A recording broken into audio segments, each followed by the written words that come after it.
In a year of protests in the Arab world, high food prices helped to make oppression, corruption, and poverty under autocratic leaders even more intolerable. والحياة بقت غالية جدا. Prices are so expensive. What shall we do right now? We have to stay until the ruling powers are gone and give a chance to others who can satisfy our needs.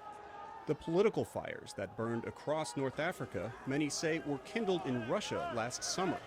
Extreme drought triggered wildfires and destroyed a third of the country's wheat harvest.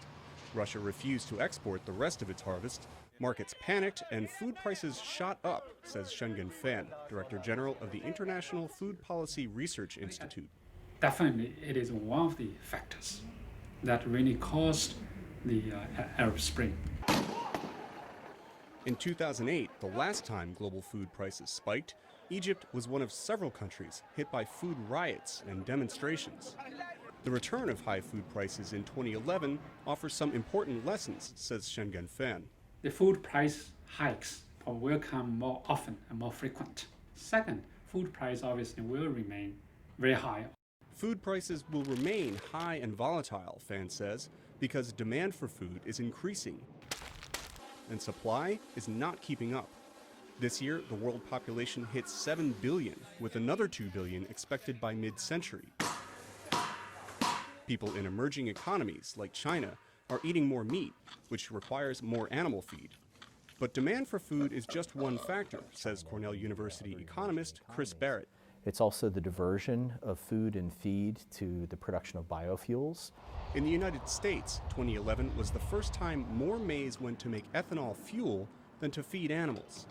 Meanwhile, the pace of farm productivity gains has been slowing, Barrett says. What we're seeing right now is the bitter harvest of very poor investments made in agricultural research over really the last 20 years. So today, a few bouts of bad weather can cause serious disruptions in world food markets. And those disruptions are becoming more likely with climate change. Farm ministers from the G20 leading and emerging economies met for the first time this year to discuss the crisis.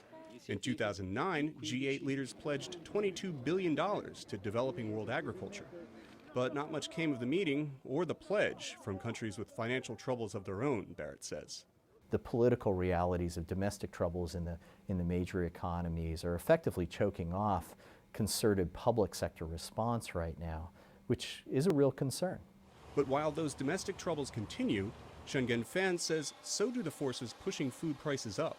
So if we do not invest in agriculture, do not invest in food production, we will continue to see tightening supply. We will continue to see higher prices. The good news is high prices always encourage farmers to grow more. A record harvest in 2011 is helping to temper food prices in many, though not all, regions of the world. Experts do not expect much downward movement in the cost of food. High and volatile food prices are in the forecast for 2012 and beyond. Steve Baragona, VOA News, Washington.